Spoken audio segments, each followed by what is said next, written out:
So this is the Infinix Note 12 VIP. What does it mean to have a device that's VIP? Well, it means you're getting this. Now I want to give a big shout out to Infinix for sponsoring this video as we check out the Note 12 VIP as a gaming smartphone. And by the way, the price point is quite delightful for a device like this. Now, we have a device here that has a 6.7-inch display, 120 Hertz, plus 360 Hertz touch sampling. So you know what that means. As gamers, it means better touch sampling, of course, while we're playing our first-person shooters, and also faster refresh rate for the games we like to play. Now, this is all powered by the MediaTek Helio's G96, which should give us some really solid performance. And we also have 8 gigs of RAM on this model with 256 gigabytes of storage. So you're going, 8 gigs of RAM is nice, but you know, when I'm playing a lot of games and I'm moving from game to game, you know, that might not be enough. And that's true, which is why they have something called Mem Fusion or Memory Fusion, where you can go in and actually expand your memory using the storage in increments of either 2, 3, or 5 gigabytes. So you can go up to 13 gigabytes of RAM in terms of using more RAM while you're gaming. So I really like that feature, and that's one that is easily accessible in the settings. Let's get into the crux of the matter, right? Let's look at some of the games we like to play. Start off with Call of Duty Mobile. Call of Duty Mobile plays well. We get a solid 60 frames per second. We're running this at high settings on this device here with the Note 12 VIP. What I like about it, it just feels really smooth and really comfortable.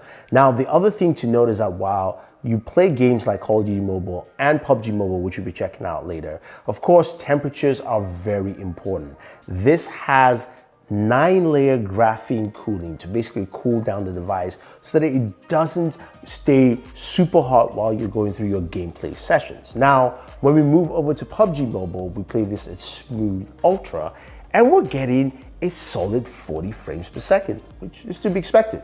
And we're getting some really nice gameplay moments here. And again, solid performance all around. So I think what we're seeing from this device is just really impressive gameplay.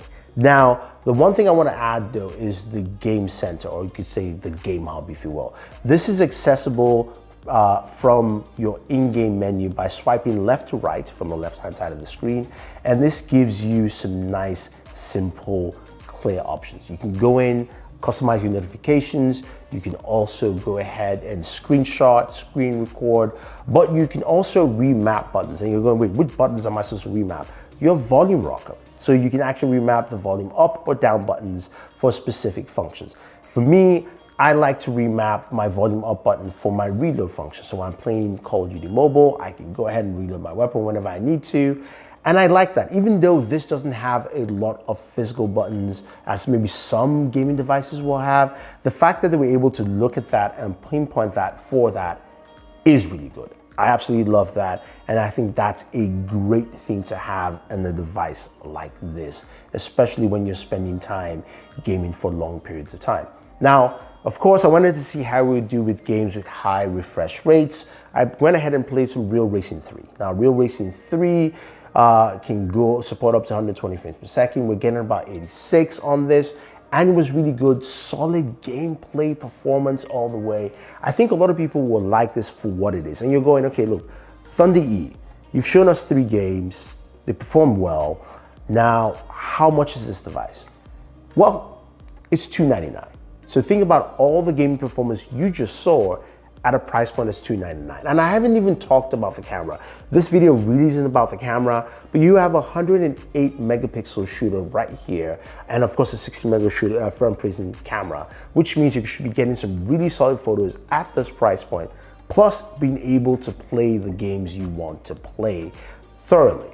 I think that is one of the best things about this. And of course, some of you are gonna ask, what about Genshin Impact? Yes, I went ahead and played Genshin. I played Genshin at standard settings, and I was able to get 29 frames per second, which of course Genshin runs at 30. And that is what this device can definitely do, and it does a fantastic job at it. So what do you think of the Note 12 VIP? Do you think this is the device that you like for its price point at $300 with, of course, its expandable RAM, as well as also the fast charging and some of the gaming features we've seen using the MediaTek Helio's G96? Now, if you guys have any questions or any comments, let me know.